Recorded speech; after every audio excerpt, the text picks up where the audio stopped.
আড়াল থেকে কমলা আর সুদেবের কথা শুনে সত্যিটা জেনে গেল লাজু। সম্পূর্ণ জানতে দেখতে থাকো। গল্পের শুরুতেই দেখা যায় লাজু অনুভবের সাথে খুব খারাপ ব্যবহার করেছিল। অনুভব রাগের মাথায় খুবই জোরে গাড়ি চালাচ্ছিল, তাই রাস্তায় বড়সড় একটা দুর্ঘটনা ঘটে যায়। এরপরেই চলে এসেছে পুলিশ। পুলিশ এসে অনুভবকে দ্রুত হসপিটালে নিয়ে যায়, চিকিৎসার ব্যবস্থা করে।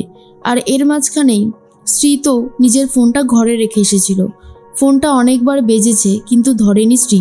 অনু তখন ফোনটা ধরে আর বলে, মা, তোমার ফোনটা বেজেই চলেছে কখন থেকে, আর তুমি ফোনটা ধরছই না। কোনো ইম্পর্টেন্ট কলও তো হতে পারে। স্ত্রী তখন বলে, আসলে আমার খেয়াল নেই, দেখ না ফোনটা ব্যাক করে দেখ কি বলে। এরপরে অনু যখন ফোনটা ব্যাক করে তখন সত্যিটা জানার পর অনু খুবই কান্নাকাটি করতে থাকে আর বলে, কি বলছেনটা কি, কখন, কোথায় হয়েছে? এরপরে অনু বলে, আমরা এক্ষুনি আসছি। তখনই স্ত্রী বলে, কি হয়েছে? অনু বলে, দাদাভাইয়ের একটা অ্যাক্সিডেন্ট হয়েছে। আর এটা শোনার পর স্ত্রীর হাত থেকে চায়ের ট্রেটা পুরোপুরি পড়ে যায়। তখনই সবাই মিলে বেরিয়ে পড়ে হসপিটালে যাবে বলে। এর মাঝখানেই সুদেব কথা বলতে থাকে লাজুর সাথে। লাজু ভাবে মানুষটাকে এইভাবে বলাটা হয়তো ঠিক হয়নি। মনের ভেতরটায় খুবই কষ্ট হচ্ছে, হয়তো সে রেগে রয়েছে। সব কিছু ঠিক থাকবে তো, কোনো রকমের কোনো অসুবিধা হবে না তো, এমনটাই ভাবছিল লাজু। সুদেব বলে, এ লাজু, তুই এত কি ভাবছিস রে? শোন না, এখন থেকে আমরা দুজন আগে ঠিক যেমন থাকতাম তেমনই থাকবো, আর কোনো অসুবিধা হবে না। আমাদের মাঝখানে যদি কেউ না ঢোকে তাহলে কোনো রকমের কোনো সমস্যা কিন্তু হবে না। কিরে, কি বলিস? কিন্তু লাজু শুধু ভেবে যাচ্ছে অনুভবের কথা, যে অনুভব ঠিক আছে কিনা। এর মাঝখানে জেঠুমণি থেকে শুরু করে বনলতা, স্ত্রী, শর্মিলা, অনু সবাই বেরিয়ে পড়েছে হসপিটালে যাবার উদ্দেশ্যে। স্ত্রী তখন বলে, দিদিভাই, কেন বলো তো আমার ছেলেটার সাথে শুধু এরকম হয়? ও তো কোনো রকমের কোনো অন্যায় করেনি। ও সবসময় নিজের কাছে ক্লিয়ার থেকেছে, কখনোই কাউকে কষ্ট দেয়নি। তারপরেও আমার ছেলেটার সাথে কেন এত বড় অন্যায় হয়ে যায়? ছেলেটাকে বিয়ে দেওয়ার পর থেকেই জীবনটা একেবারে নরক হয়ে গেছে। শর্মিলা বলে, ছোট, তুই এখন এ সমস্ত কথা বলিস না। দেখ, যা হবে ভালোই হবে, আমাদের কৃষ্ণ একদম সুস্থ হয়ে বাড়ি ফিরে যাবে।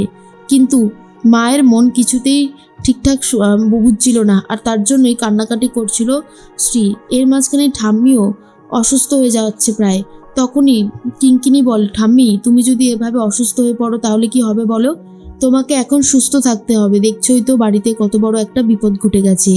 তখন ঠাম্মি বলে, নাদবো, আমার কৃষ্ণ ঠিক হয়ে বাড়ি ফিরে আসবে তো? কিঙ্কিনি বলে, হ্যাঁ, আমাদের কৃষ্ণ একদম সুস্থ হয়ে যাবে, দেখো কোনো সমস্যা হবে না। আমি বলছি তো। এর মধ্যেই সবাই মিলে পৌঁছে গেছে হসপিটালে। তখন ডাক্তারবাবু বলে, পেশেন্টের মাথায় অনেক বড় চোট লেগেছে। জানি না কতদূর কি করতে পারবো, তবে আমরা ফুল দমে চেষ্টা করছি, ট্রিটমেন্ট শুরু হয়ে গেছে। তবে আপনাদেরকে একটা সাইন করে দিতে হবে। তখনই জিজ্ঞেস করে, পেশেন্টের গার্জেন কারা আছেন? এরপর বলে, আমার ভাই, মানে পেশেন্টের বাবা এখনও আসতে একটু সময় লাগবে, তাই যদি আমি সইটা করে দিই। তখন ডাক্তারবাবু বলে, হ্যাঁ নিশ্চয়ই, আপনি সই করলেও হবে। এরপর সই করে দিতেই অপারেশন শুরু করবে বলে ঠিক করে ডাক্তারবাবুরা। আর অন্যদিকে পুলিশ এসে পুরো বিষয়টা খুলে বলে কি করে কি হয়েছে।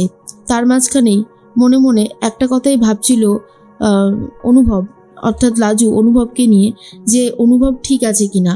এর মাঝখানেই লাজু চলে গেছে গ্রামের বাড়িতে। আর সেখানে যাওয়া মাত্রই কমলা লাজুকে বলে, ওই তো ছোট বৌমা চলে এসেছে। তা ছোট বৌমা, আসতে কোনো কষ্ট হয়নি তো? লাজু এসে দেখে সব কিছুই কেমন চেঞ্জ হয়ে গেছে। বিশেষ করে কমলা, যে কিনা লাজুকে সবসময় কথা শোনাতো, অপমান করত, সেই কমলা এখন লাজুকে একেবারে তোল্লাই তোল্লাই করছে, খুবই ভালো প্রশংসা করছে। এসব শোনার পর লাজুর একটু অবাকই লাগে। তখন লাজু বলে, আমি একদম ঠিক আছি, আসলে একটু তো অসুবিধা হবেই। জিজ্ঞেস করে, তুমি আবার সিঁথিতে সিঁদুর পড়েছো? খুব ভালো করেছো, আসলে স্বামীর মঙ্গল কামনা তো তোমাকেই চাইতে হবে, তাই না?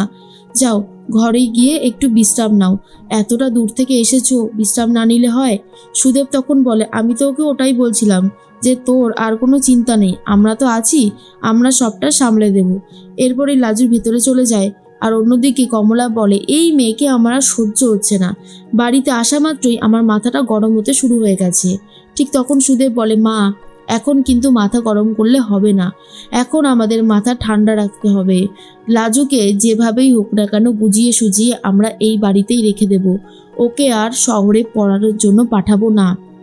তখনই বলদেব অর্থাৎ সুদেবের দাদা বলে, শোন ভাই, তোর মাথাটা যে খেয়েছে সে কিন্তু এটা জানে না যে আমি লাজুকে বোন বলে ডেকেছি। ওর কোনো রকমের খারাপ কিছু আমি কিন্তু সহ্য করব না, এই কথাটা আমি তোকে জানিয়ে দিচ্ছি। এরপরে সুদেব বলে, দাদা তুমি এরকমভাবে বলছো কেন? আমি আমার বউকে আটকে রাখার জন্য সব চেষ্টাই করতে পারি, সেখানে তুমি বলার কে? বলদেব বলে, ওই যে বললাম লাজুকে আমি আমার বোন বলে ডেকেছি, ওর কোনো ক্ষতি হোক সেটা আমি কোনোভাবেই মেনে নিতে পারবো না। দীপা বলে, সত্যিই তো, তুই কী রে ছোটদা, ওই টিচার দিদি না তোর মাথাটাকে পুরো নষ্ট করে দিয়েছে। দেখ, আজকে যদি ছোট বৌদি ডাক্তার হয় তবে কিন্তু সব থেকে ভালো সুবিধা তুই পাবি, কিন্তু তুই সেটা বুঝিস না। আর ছোট বৌদি নিজের স্বপ্নটাকে পূরণ করতে চায়, স্বপ্ন পূরণ করা কি মুখের কথা? সেখানে যদি তুই এরকমভাবে বাধা সৃষ্টি করিস, এরপর ছোট বৌদির শিওর তোকে ডিভোর্স দিয়েই ছাড়বে।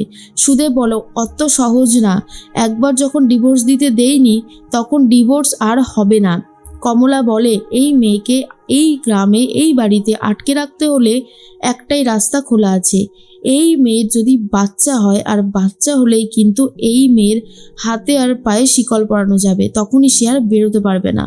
এটাই হবে সব থেকে ভালো একটা উপায়, তুই বরং সেই চেষ্টাই কর। আর সুদেব তখন ভাবে লাজুকে জব্দ করাটা মুখের কথা নয়, তবুও লাজুকে সে কোনোভাবেই আর শহরে ফিরতে দেবে না, তার জন্য যা যা করতে হয় সবটাই করবে সুদেব।